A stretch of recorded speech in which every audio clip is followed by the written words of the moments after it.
la posibilidad de conversar sobre el debate que se está dando sobre pensiones a la diputada del Frente Amplio por la región metropolitana e integrante de la Comisión de Hacienda, Gael Llomans. ¿Cómo está, diputada? Buenos días. Bien, buenos días. Muchas gracias por la invitación. No, muchas gracias a usted, diputada. Quiero partir haciéndole una pregunta directa. El presidente de la UDI, Guillermo Ramírez, decía hace un par de días 6-0 o nada.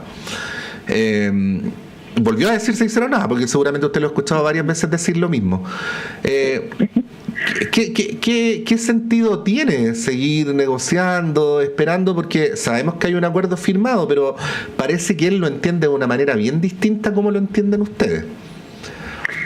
Bueno, primero parece un disco rayado, para ser sincera, porque no es la primera vez que plantean su posición original durante todo este periodo, pero que no era la posición que se tuvo durante el gobierno de Sebastián Piñera, en donde sí hubo disposición a tener seguro social. O sea, ahora solo porque está gobernando, ¿cierto?, en este caso Gabriel Boric, el presidente Gabriel Boric, no están disponibles a volver a ese punto de vista. O sea, me parece súper cuestionable de entrada.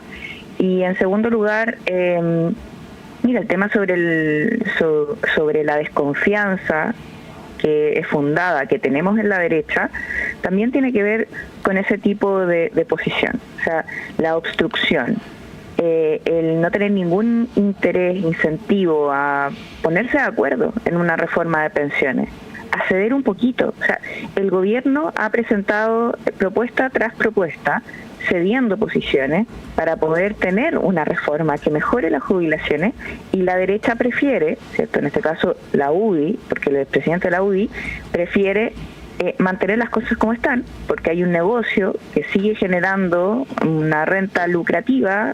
Las utilidades de las AFP aumentaron en un 64% comparativamente el primer trimestre de este año con el del año pasado, y por lo mismo finalmente están defendiendo un negocio, manteniendo las cosas como están, para no hacer una reforma.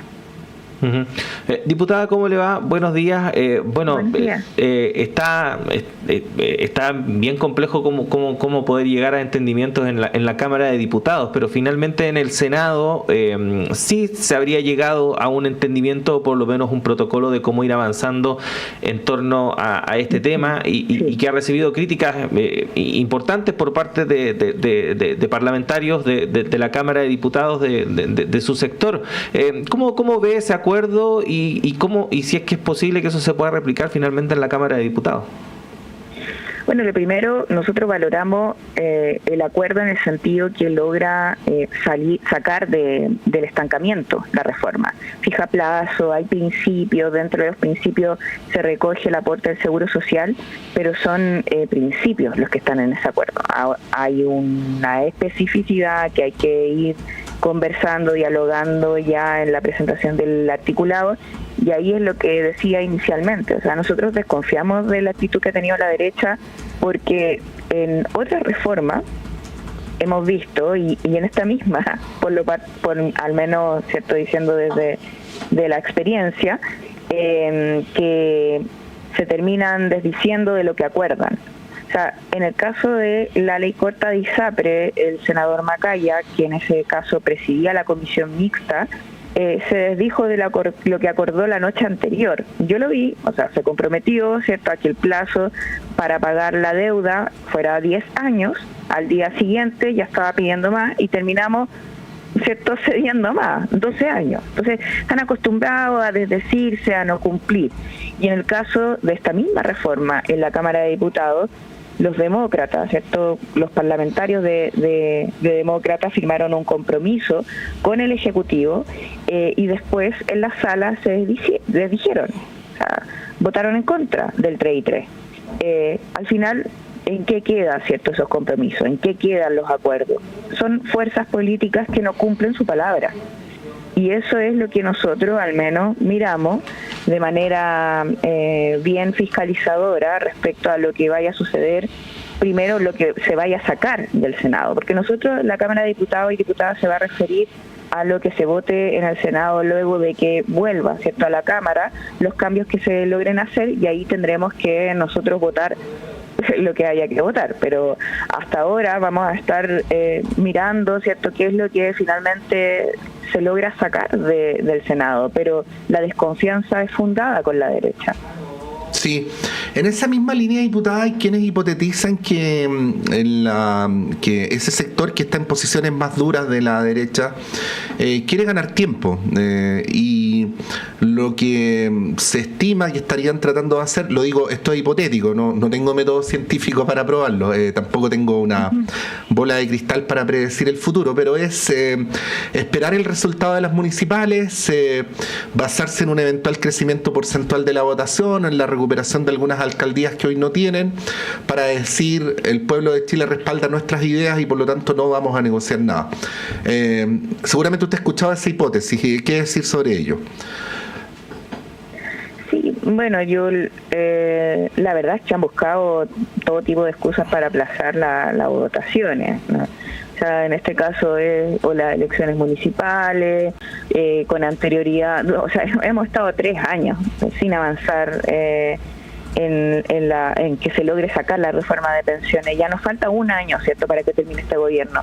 Y si logran buscar una nueva excusa, van a terminar perjudicando a los jubilados y jubiladas, porque independiente de que voten, ¿cierto?, o logren sacar alguna alcaldía u otra, eso no tiene nada que ver con una reforma que sabemos todo es sumamente necesaria. O sea, las jubilaciones actuales no alcanzan para poder resolver la vida de quienes están jubilados, y por lo mismo tenemos que trabajar para poder aumentarla.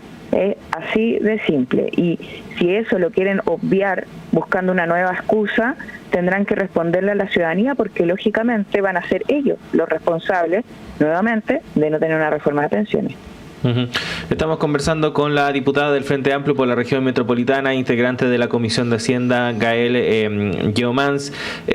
Diputada, y en este escenario, ¿usted ve factible que finalmente esta reforma vea la luz? Mira, yo esperaría primero que tengamos dentro de los parlamentarios de la oposición, parlamentarios que piensen y se pongan, ¿cierto?, un poquito en el lugar con más empatía de quienes necesitan recursos y que son jubilados. O sea, yo hago un poquito nomás o sea, voy a mi distrito, converso con la gente y me doy cuenta que eso es absolutamente necesario. Esperaría que tengan ese mismo ejercicio, sobre todo ahora, a puertas de las elecciones, uno ve la realidad, ¿cierto?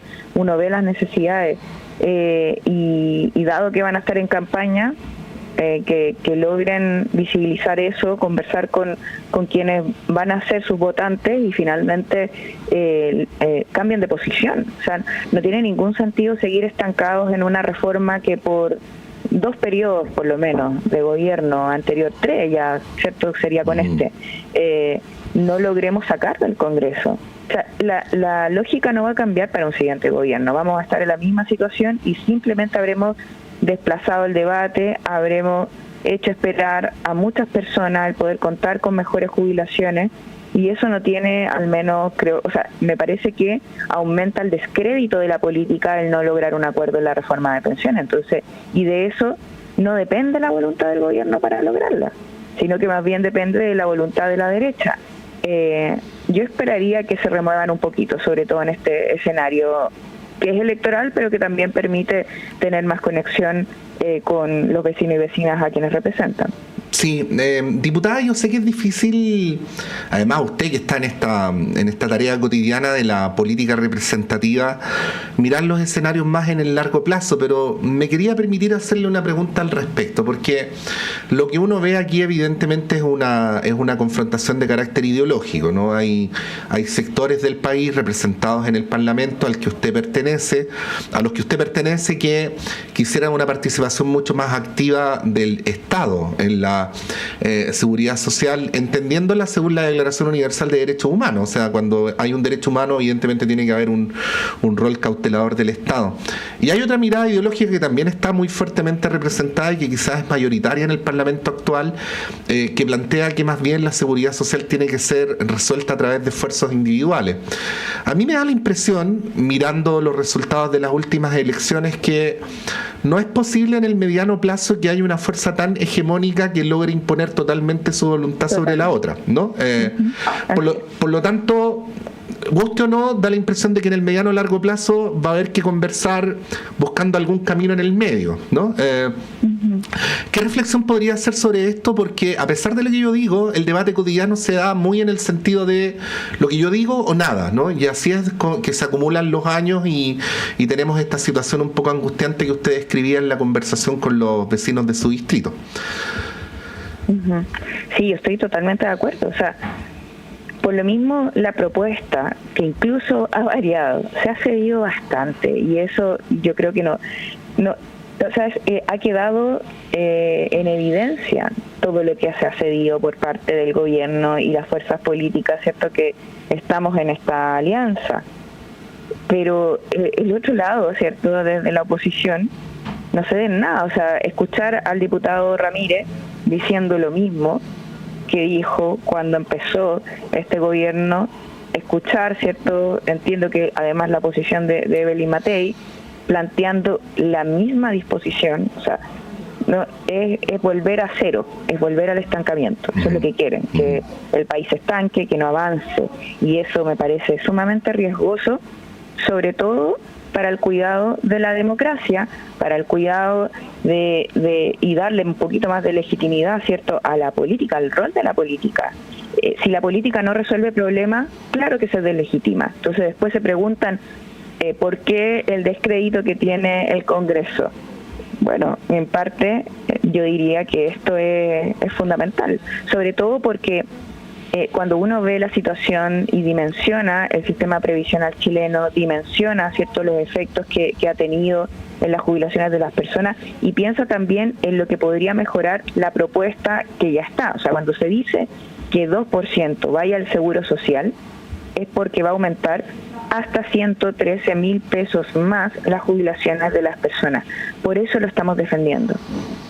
Y el fetiche, lo veo de parte de la derecha, que no quiere siquiera que los jubilados puedan contar con esa garantía de aumento de pensión, me parece mezquino, simplemente por tratar de defender a la AFP. Hay 7 AFP en el sistema previsional chileno.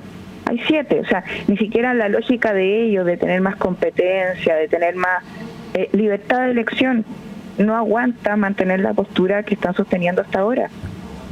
Si queremos hacer un cambio, si queremos realmente tener un sistema mixto e inclusive mejorar lo que ellos tienen de capitalización individual, que también funciona mal si entregamos las jubilaciones. El Estado está subvencionando en más de un 70% las jubilaciones de las personas. Entonces, no dimensionar la crisis que tiene el sistema previsional chileno, que ya falló, que debemos cambiar para también darle legitimidad a la política y darle legitimidad al sistema de pensiones, me parece de una irresponsabilidad tremenda, sobre todo proveniente de, en este caso, la UDI y de su principal liderazgo, Evelyn Matei, que en el caso de ellos están levantándolo como candidata presidencial.